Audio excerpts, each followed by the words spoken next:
The hospital who may be feeling a little lonely, who may been here long term.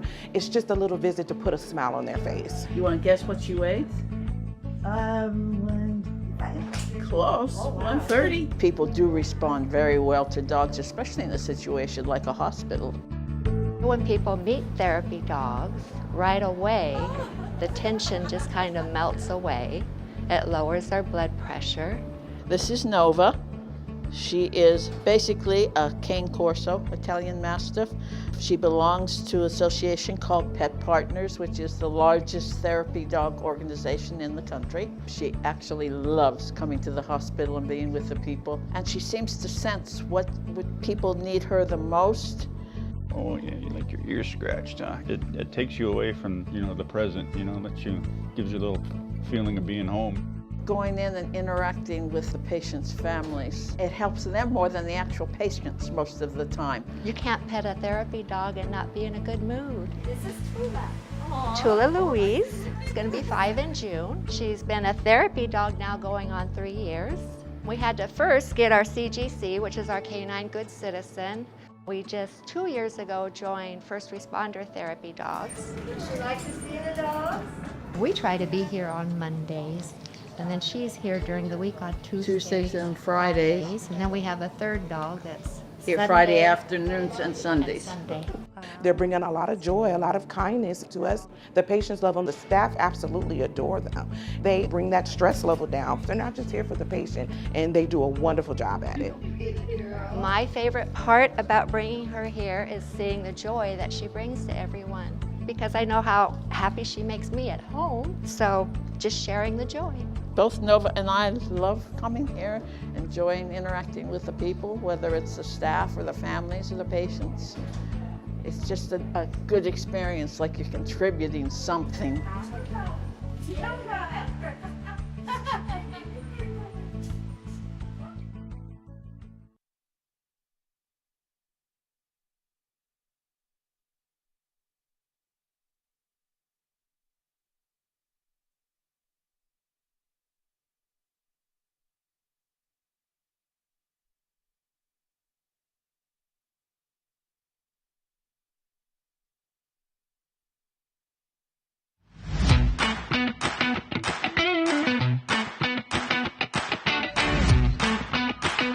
We're introducing a great new way to help you manage your property taxes. San Bernardino County is now accepting partial property tax payments because we know that paying in full all at once isn't always easy. Hi, I'm Ensign Mason, your Auditor, Controller, Treasurer, Tax Collector. Let's talk about why this new option is a big deal. Partial payments can reduce financial stress and give you more control over how and when you pay. Used wisely, this can help you avoid missed deadlines, penalties, and interest. What we're here to talk about today is our partial payment system. Since I got here, people have asked about is why do I have to pay my property taxes in 2 installments? Can't we pay monthly? We pay everything else monthly. And Shay, tell them a little bit about what we're going to be doing. Now you have an opportunity to pay partial payments on your secured taxes. With partial payments, you decide when and how much to pay, anytime, day or night. Whether you pay online or in person, it's flexible and easy. There are a few important things to keep in mind. Partial payments don't stop penalties or interest if you miss key deadlines. First installment is due November 1st with penalties after December 10th. Second installment is due February 1st with penalties after April 10th. And partial payments don't prevent your property from becoming eligible for tax sale if payments default. Let's move forward together. This is Ensign Mason helping San Bernardino County taxpayers meet their obligations one payment at a time.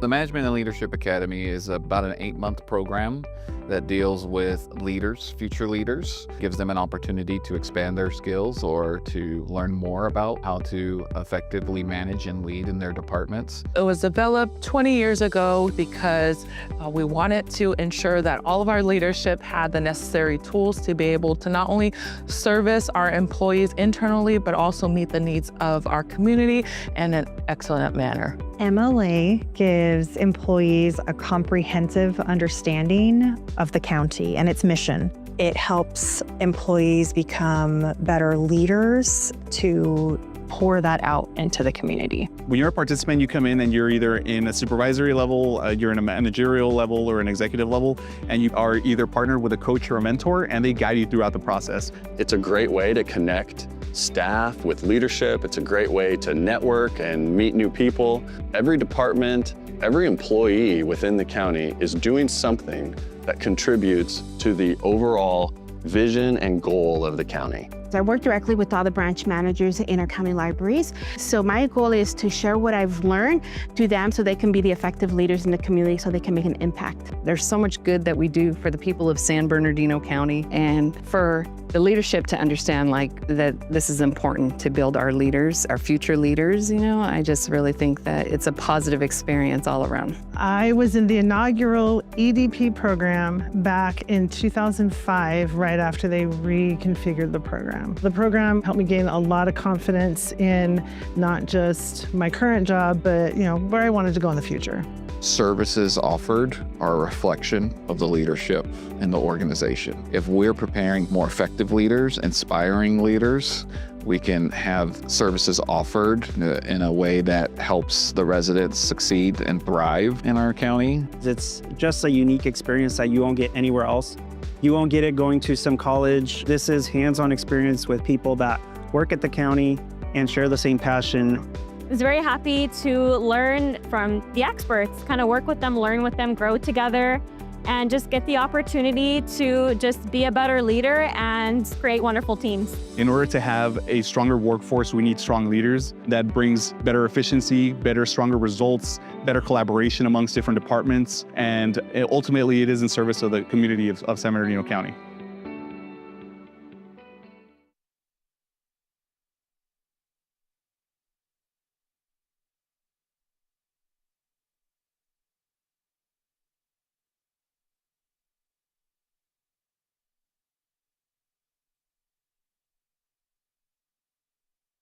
Disaster can strike at any moment. Whether it's a winter snowstorm, summer wildfire, or an earthquake, being ready is our best line of defense. San Bernardino County knows that we're stronger together, so we're asking you to prepare with us. Visit prepare.sbcounty.gov to equip yourself with knowledge. Sign up for emergency alerts or download our Ready SB County app. Learn how to create a family plan, assemble an emergency kit, and more. Preparedness is a responsibility we all share, and preparedness starts here.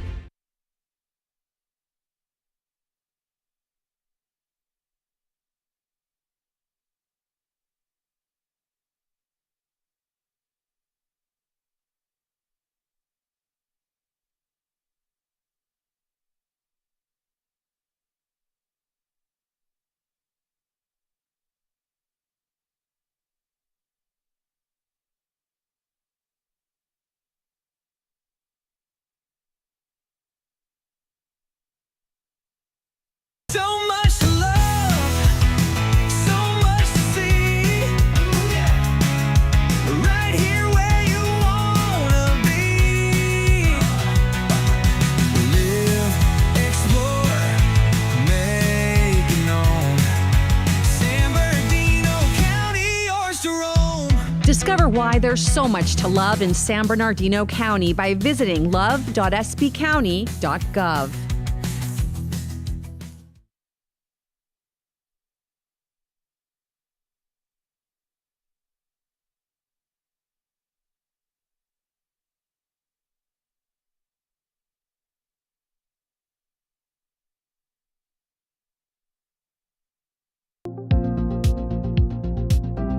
Today, we're touring high school campuses around San Bernardino, meeting with students, teachers, and career pathway programs who are helping prepare the next generation of San Bernardino County's workforce.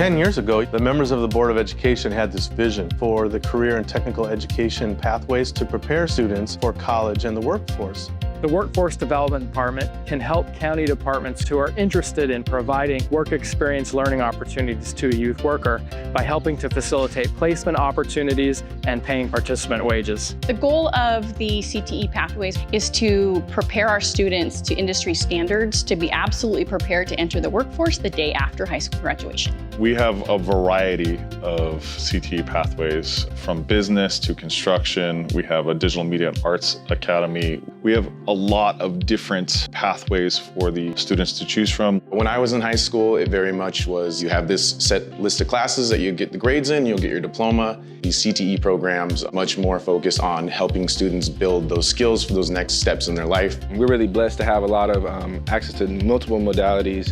You can come in after school and work with athletes. You can go out onto the field and work with athletes there too. It's just multiple skills, critical thinking that we learned in this program that carry out through life. Where before we'd have to pay like upwards of 100 grand and such just to learn those skills, to where now, like in high school, the students are actually leaving with 21st century skills and like job skills and things that they could use right away. I chose this pathway because the dental industry has always been like a passion of mine. I think that it's really helpful, it's really beneficial because it gives us the hands-on learning that we need. We already know a lot more than what a normal person going into that field would know. We have 8 fully functional dental units. We have a fully functional infection control area.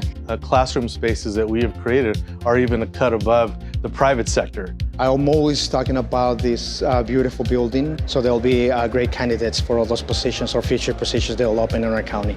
I like the teachers, I like all the tools, the trucks that we have. Technically everything that we have here in this pathway, I love. The opportunities that we have here, like taking certifications, is just things I would not have had without this academy. And the teacher is a really good motivator. He's been the mentor that I have been hoping to have. These practical approaches in CTE and how we approach learning in CTE has really changed the game for the future workforce. And I can't wait to see what my students do next. The county's Workforce Development Department and our coordinator, Chelsea Ramirez, have developed this system for our students to earn an internship certificate. San Bernardino County can hire them directly out of school. The partnership is great, and the students at San Bernardino City Unified are absolutely spectacular. Our students want to stay local to their families, and being able to partner with San Bernardino County Workforce for our students to compete for San Bernardino County jobs is incredible. I have a lot of family in San Bernardino County. I plan to stay in San Bernardino County the rest of my life, so I felt like this was the best option for me. This partnership could potentially change not only the trajectory of our students' lives, but also the trajectory of the city. We're extremely excited,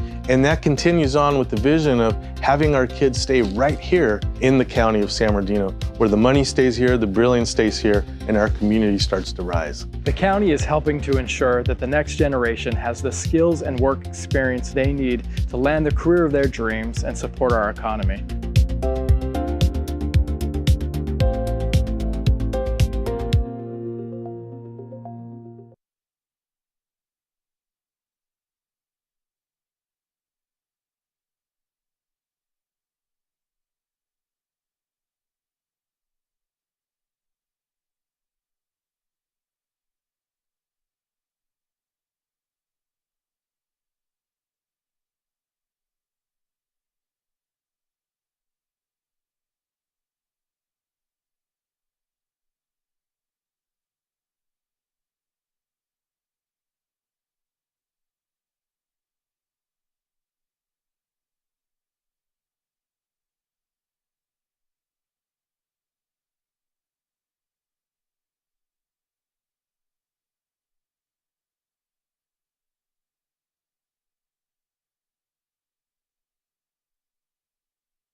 During a major disaster, staying informed is crucial. Sign up for the San Bernardino County Telephone Emergency Notification System, TENS, to receive emergency alerts for your area. TENS alerts are sent via phone and text, providing you with critical updates such as evacuation warnings and orders. Simply register with a valid San Bernardino County address. Don't wait until it's too late.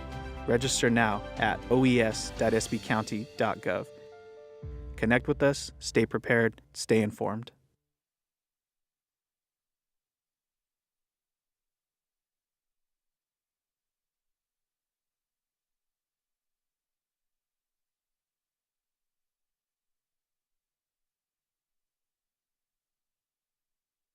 It's an honor to be here today to celebrate the groundbreaking of the Glen Helen Parkway Bridge project. This is really going to impact not just the local community, but the region. It's important that we listen to our residents. Our residents say, why is this not finished? And it's important that we address those issues. This is a brand new 4-lane bridge that crosses the Cajon Wash, and it connects to the former bridge that was already here. This is going to create a great new traffic flow, traffic pattern for all the residents in this area. It's being built with local lifestyle in mind, including multi-use pathways that are horse trail friendly and designated bike lanes and sidewalks. This $52.2 million funded project is a collaborative effort with our federal partners, our regional transportation partners, and then there's a county match involved, and County Public Works will see this through to fruition. We're going to be working with the county closely and making sure that we are here to provide all the assistance to make sure the project is delivered. I will thank in advance our residents for their patience as we start construction.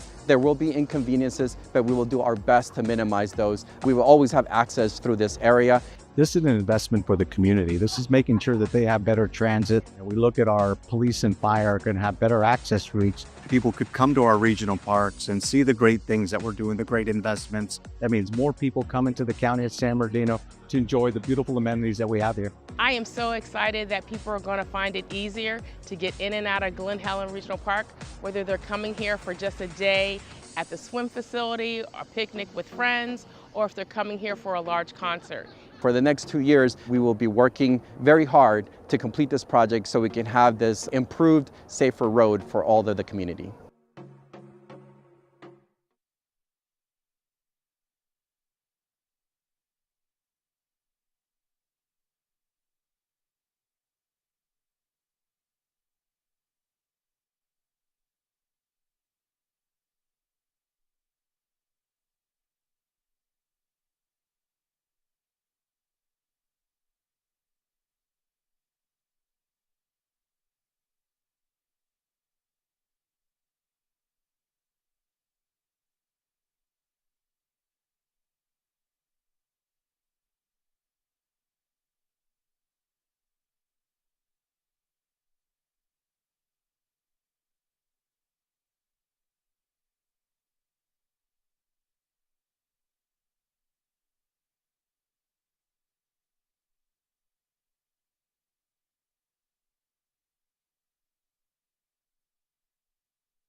San Bernardino County constituents have been saying for over the years they need help with having affordable vaccines provided for them, as well as spays and neuters. Our Animal Cares Mobile Services does provide services such as vaccines, microchipping. We also have our licensing department here with us. San Bernardino County is huge, so having a mobile unit lets us get out and give services to every corner of our county. This mobile unit will be operating here at the shelter for the shelter pets before they're adopted, as well as into the community of the unincorporated areas of San Bernardino. Honestly, it is very convenient. The wait time is very helpful, like it's fast. It's been terrific. Yeah, it's very smooth, organized, so far seamless, yeah. I think the county should provide more services to the people that live here. It's very helpful for those who can't really afford it. You can get basically all the services you need, you can get connected to here. We have lists for low-cost clinics, for follow-up care. We can get you basically started on the right track with your animal. We have had a lot of positive feedback. You can see it in their eyes as well as their animals that they're very happy that they're able to come in their own neighborhood and get these services provided for them. For services for this mobile unit, please just make sure that you check out our social media for San Bernardino Animal Care as well as our website. It's a great opportunity for us to be able to provide this for our constituents, and we're super happy to get this started, and it's been a long time coming.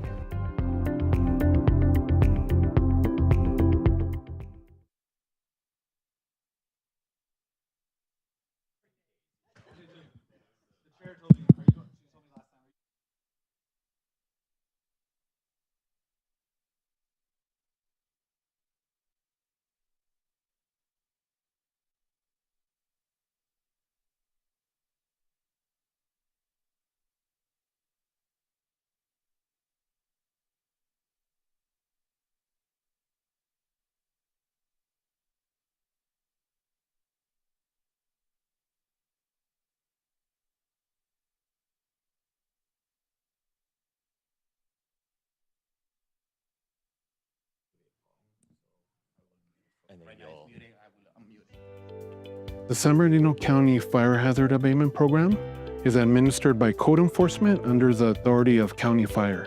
We proactively identify fire hazards throughout all regions of the county to create defensible space for first responders and to help reduce the effect of wildfires. It's important that county residents are aware of the fire hazard abatement program and understand that proactive measures are necessary to protect your home and your neighbors and your community. We conduct seasonal inspections looking for various fire hazards, hoping to improve defensible space to protect first responders and provide overall safety of the community. Residents can minimize hazards on their property by taking home hardening techniques, creating defensible space, and reducing hazardous fuels around their home. Doing self-inspections of their properties, ensuring that there's no flammable debris or combustibles that need to be removed further away from your residence, and or maintaining the vegetation that grows on your property. Community safety starts with all of us. When property owners do their part to maintain their properties, it strengthens our collective ability to protect families, neighborhoods, and first responders from the effects of wildfire.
Oh.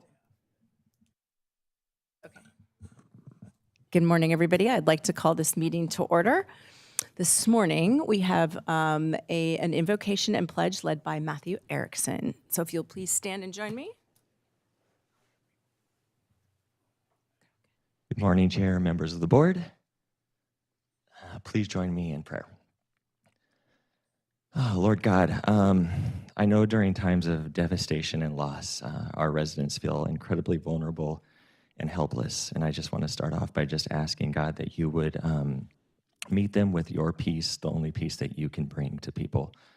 I do also want to just thank you so very much that during times of devastation and loss, love shows through our residents, through the people that want to serve, more than other times, especially during this holiday season.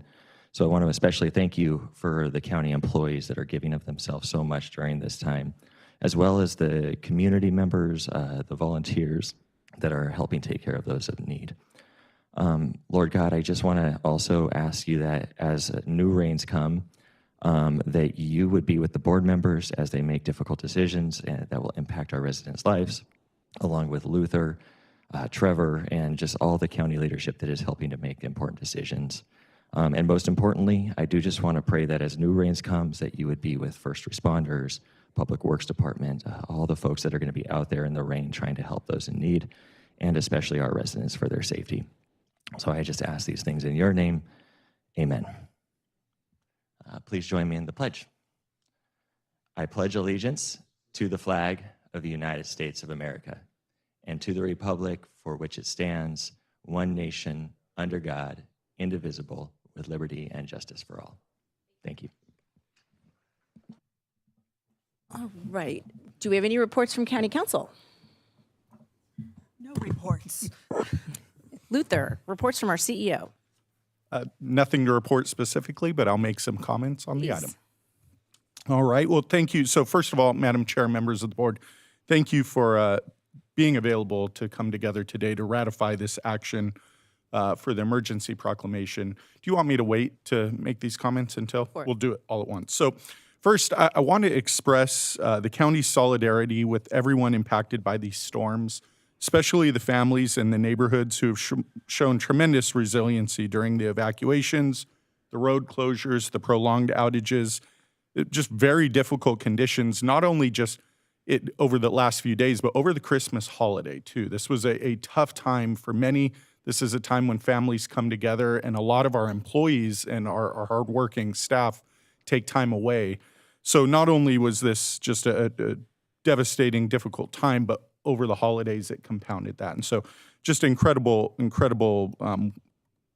great work seen over the last few days where people sacrificed so much. So during the evening of December 23rd, a major storm system brought intense rainfall and damaging winds that led to flooding, mud and debris flows, and widespread road and utility impacts across the county. The hardest hit areas included the mountain and desert communities, especially in the communities of Wrightwood, Lido Creek, Hesperia, Phelan, Pinion Hills, and Mount Baldy. It's staggering. 9 inches of rain was recorded in Summit Valley near the top of the Cajon Pass in just a 24-hour period. That is incredible. I mean, in response to that, the Emergency Operations Center activated to a level 2 with the Office of Emergency Services and county personnel from many different departments to support 12-hour operational periods, and an incident command post was established at Fire Station 14 in Wrightwood to support multi-agency operations. Because the damage is great and the conditions remain serious, the county, I've declared a local emergency, which I'm asking you today to ratify. This action underscores the severity of current conditions and strengthens the coordination with state partners, so essential resources are available to support residents. We've moved now from the response phase to the recovery phase, and so while maintaining readiness in case additional weather impacts occur from the impending storm later this week, that'll be important. We're not out of the woods yet. We've just had this intense storm. When we have another storm, not predicted as intense, but still significant, coming this week. Through strong coordination by the San Bernardino County Office of Emergency Services and in partnership with Southern California Edison, one great thing to report was that power was restored to the Wrightwood community 3 days earlier than anticipated, as well as water service was restored in Lytle Creek. It was initially under a boil water notice, but that has now been lifted.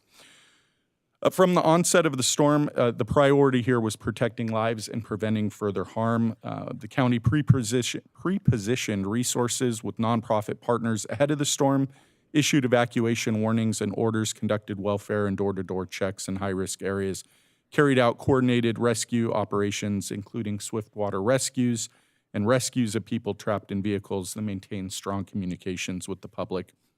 Just on December 24th, Christmas Eve, more than 120 county fire personnel were deployed out, along with many other public works, road, and flood control crews. And as conditions allowed, operations began shifting from immediate response towards the stabilization and protection of property and infrastructure where safe. We have other departments too who have helped. Environmental health, behavioral health, and animal care also were available and remain available and on standby to support residents as recovery continues. There's a lot more I could say here. I think it's important to note that our Emergency Operations Center remains activated at a level 2 as we have transitioned into active recovery with OES leading coordination across departments and partners. One thing too, communications, that was something we heard quickly that the county needed to get more information out. I really appreciate the comms team and our public information officer, as well as our public information officers across the county. They ramped up and really started pushing out more and more information and getting connected with our communities. Great work there to come together. There's a really cool story. I don't know if you've heard about this one, but our hospital, there was reports about we were not able to get medical equipment to certain residents because of issues. And so ARMC, shout out to Andrew Goldfrack and his team, they stepped in, actually worked with a vendor to get medical equipment that was critical for a certain resident to County Fire, who was able to get it delivered to them. So really, you could see where there are specific issues and specific needs, where life safety was eminent risk there. County staff came together to really make that happen. It was a beautiful thing. Shout out to a few people here. Crisanta Gonzalez and the Office of Emergency Services team, incredible work. Chief Dan Muncie and the County Fire personnel, amazing in the first responder efforts there to get out and really ensure immediate life safety issues were addressed. Sheriff Shannon Dykes in the Sheriff's Department, amazing work. Noel Castile in Public Works. Andrew Goldfrack, RMC, Josh Dugas, Public Health, our partners at the state, Cal OES, Cal Trans, and California Highway Patrol. There's so many others that we could thank. SoCal Edison for jumping in and helping. There's Christmas Eve, we had a coordination call at 4 p.m., and at one point there were 208 people on the call, taking away from their families, taking away from the time and focusing on keeping our residents safe and responding to the incoming storm and what was about to hit. So just wrapping up, these examples reflect the broader reality of this event. People across departments and agencies working beyond their normal lanes to support residents and restore services. The storm has created serious impacts and the work's not finished, but our continued focus remains on life safety, restoring access, supporting continuity of essential services, and providing clear, timely, and accurate public information as communities are stabilized. Thank you for your support, and that completes my comments related to this. Thank you very much. Linda, do we have any changes or additions to today's agenda? We do not, Madam Chair. Thank All right. you. Do we have any board members wishing to disclose a conflict of interest at this time? Seeing none, we're going to move into the only discussion item that we have that is not being presented this morning by Crisanta Gonzalez. Luther, you want to take it or you want me to take it? I'll let you take it. Sure. Let me pull up our agenda here. So we have two items. Number one is to ratify the action taken by the Chief Executive Officer while serving as the Director of Emergency Services on December 25th, proclaiming the existence of a local state of emergency within San Bernardino County as a result of the December 25 adverse weather event, and to continue the local emergency, which still exists in case there's another emergency, but I have a question on this. So if we get a new storm, will this state of emergency is a continuation for just the impacts that have already happened. If we have a new storm, then the board would need to perhaps declare a second state of emergency? Yes, I look to council to confirm that, but that's my understanding. That would be the most prudent path, is to adopt a new proclamation or amend the current one to include the second event. But even if we amended it, then we would have to convene a majority of the Board of Supervisors to do that, Correct. which we could possibly do depending upon timing at the January 13th meeting. Yes. Okay. I think All right. I'm saying this so that my peers who don't hate me right now continue to have, we may have to convene another meeting if weather gets bad. And let's hope that it doesn't. That's our hope. Right now, the forecast is significant rainfall, but not to the extent of the last week's storm. Okay. So let's hope that holds. So before I go to board comments, do I have any members of the public wishing to speak on this item? See none. I'm going to start this morning with Supervisor Paul Cook. Okay. Comments on the storm? Yeah, I want to say a couple of words because my area got hit pretty bad up in the mountains. And, so, you know, I hate to say it, sometimes I think we take our, everybody that works for us, particularly those in emergency service, for granted. And then you have something like this. And when it's over and all the phones have slowed down, stopped ringing, you say, God, thank God we got them. And it's not just answering the phone, but the professionalism. So I want to obviously thank the county fire, the sheriff's department, public works, emergency services, animal care, CAL FIRE, Caltrans, our nonprofit and regional partners, Red Cross, World Central Kitchen, particularly up there in Wrightwood. Wrightwood got hit really, really bad. The community emergency response team, and they were right there almost, it seems, as, you know, even before it stopped snowing. Community Service District for hosting the care center, the Golden State Water Company, Southern California Edison. They were there to help us out and work with everybody together. And of course, our friends down the hill, Los Angeles County Fire, they were there to help us. And when everybody pulls together, you know, and everybody is beat and worn out, but you say, God, thank God you have this coordination, this effort where everyone pulls together. So I also want to give thanks to Veronica. She's on my staff. She also has the good luck to live in one of the most beautiful towns in the mountains, but sometimes she lives in Wrightwood. Well, she lives in Wrightwood all the time, and it can get a little rough. And she knew all the in a small area like that, you know, everybody there, the post office, it's kind of amazing. You're giving me that look that said I'm talking too long, I know. You take your time. But when you see something like this in the middle of a disaster, and it's going to happen again. We're not through winter, but the people choose to live there because it's such a beautiful area. But there's also a side effect, and that side effect is mitigated by having neighbors, friends, relatives, and what have you. They know once it starts coming down, once the road starts, they all get together and boom, they're going to fight the common enemy. So to see it in action sometimes, I think it's just amazing, but it's also a tribute that's indicative to people that live in these smaller communities, particularly in isolated areas like the mountains, where they know everybody's name and they work hard together. And quite frankly, as has happened in the past, some have given their lives so that their neighbors might live. So I just wanted to compliment everybody on that, pick up the pieces. Here we go again.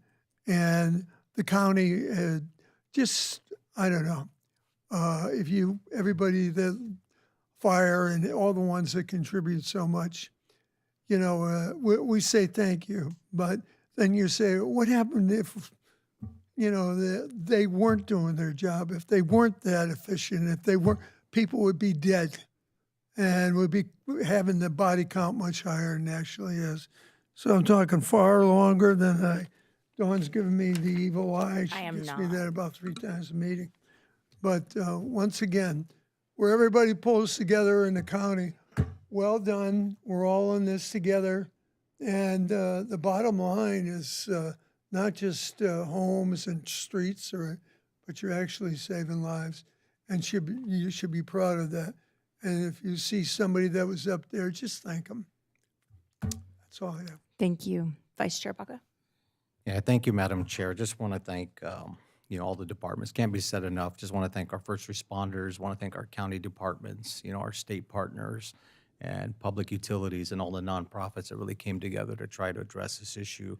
I had the opportunity to run into a couple that was from Lytle Creek, and they were just so devastated and shared their personal story, how they lost their home, they lost their vehicle, and it's very, very unfortunate. I know that, in our county, it was primarily the 1st, 2nd, and 3rd district which got hit the hardest with this storm. So, hearts and prayers go out to them. Want to thank all of our staff that really took the time, especially during the holiday season, to be out there to make sure that they're continuing to represent our county residents. But just as we go forward, I know one of the things that Luther, alluded to or spoke about was just, the opportunity to message. And I think we have to continue to try to improve on messaging and how we get that out, because not everyone's on social media, so we have to continue to ramp up our game when it comes to these types of emergencies. The other thing to consider going forward is on the preventative side. I know we can't prevent the rain or Mother Nature from happening, but I know there's a good opportunity with Proposition 4. A lot of state money out there. I think we should go as a coalition and ask all our state legislators that touch the county of San Bernardino to really, really go after this funding and try to do everything we can to help our first responders and deal with either fire prevention and disaster prevention money that's out there. So I think we should be high on the priority list. I know that Governor Newsom, there's just a handful of counties that got announced to this. So us being one of the top counties when it comes to fires and response, we should be at the top of the pecking order when it comes to, this Proposition 4 money. But thank you, Madam Chair, for the good work. Supervisor Cook. Yeah, I just wanted to add, I think a lot of you know Veronica, who works in my office. She's a Wrightwood resident. She knows everybody up there, and that's just the way it is. And, she's eyes and ears right there from somebody that's right there. And she was absolutely super. And sometimes the people down the bottom of the rung, God, just absolutely incredible. So she doesn't know I'm going to do it. Too bad. And you want to help out, you're going to get the due praise. Thank you. Supervisor Armendariz. Yeah, thank you, Madam Chair. I just want to echo my colleagues' comments. 2nd District was hit, but we had people reaching out from the 1st District too who don't understand the lines. And I just want to thank Luther and Mike Stoffel, actually, because during our transition, we were able to give them information that we were getting, and they took immediate action and was able to, send a concise and clear message back to the constituents in our communities. And being here in the very beginning of my tenure as a county supervisor and going through crises, I see how much progress we've made in making sure that our constituents are well informed, making sure our staff knows exactly what to do. And then this being in a time where it was the holiday season, where people pretty much were kind of usually checked out, to see everyone come together. I can use Stoffel. I want to take a moment to thank my chief of staff, Mike Stoffel, who was probably on the phone his whole holiday, just dealing with issues. He was on every meeting. He took the time to make sure that we were informed. He took the time to make sure our residents were informed, working collaboratively with Luther to making sure that our residents were getting the needs that they needed. So I want to take a moment just to highlight you two gentlemen, because you guys are what made us shine through this disaster, and thank you for all the hard work you guys do. And Onaway Public Works, everyone else who was out there doing the good work, our public safety, our sheriff, our fire chief. This looked like a true united front. I know everything isn't perfect, but we did, I think, an amazing job on this one for the circumstances of what we were dealing with. And thank you guys for all your hard work and dedication. That's all. Supervisor Chair, Hagman. everything's been said, but just congratulations to the full team. We're very proud of the way that San Bernardino responds and comes together as a team to support our residents. So thank you. And I know that Luther has an extra special thank you. Yes, thank you for that. So I love to thank all of our departments out there. And oftentimes, my team, we know what we sign up for in these roles. So I kind of let it go unsaid. But given the fact that it's over the Christmas holiday, I want to thank Trevor Leja as well. So he was constantly involved in this. I don't know if he slept. So really big shout out to Trevor. Thank you for all your work, and I hope you enjoy some well-deserved time off this week. He sounded sick on a lot of those calls. He was sick over the weekend and trying to recover right about the time the storm hit. So yeah, double impact for him. So special thanks to him. And I want to echo everybody's sentiments. The hard part is that as we're sitting here, I'm thinking about other departments that haven't been mentioned. We have our TAD department, behavioral health, animal care. I mean, there's so many of them. And Public Works, a tremendous job when I was out in Lytle Creek, just watching them work. And the hard part is you have residents that are coming and going, wanting to get to and from their houses and visit their animals and to have access. And every time somebody in a car goes, the excavator has to stop, the loader has to stop. And they did a great job and they're continuing to work and do that. So a special shout out to Public Works, but also, of course, Chief Muncie and County Fire on the initial response, and then in the recovery mode to Crisanta and OES. So lots of CERT teams, our citizens on patrol, everybody's out there, and like Luther mentioned, it was the holidays, and a lot of us had families eating without us as we hopped on calls and tried to help. So anyway, thank you to everybody. And with that, I will take a motion. Thank you, Vice Chair, for the motion, and the second, Supervisor Armendariz. All those in favor? Aye. Any opposed? Any abstentions? Thank you, Madam Chair. The item passes unanimously. Very well. We are adjourned. Our next regularly scheduled Board of Supervisors meeting will be here in Chambers at 10 a.m. on January the 13th. Thank you very much.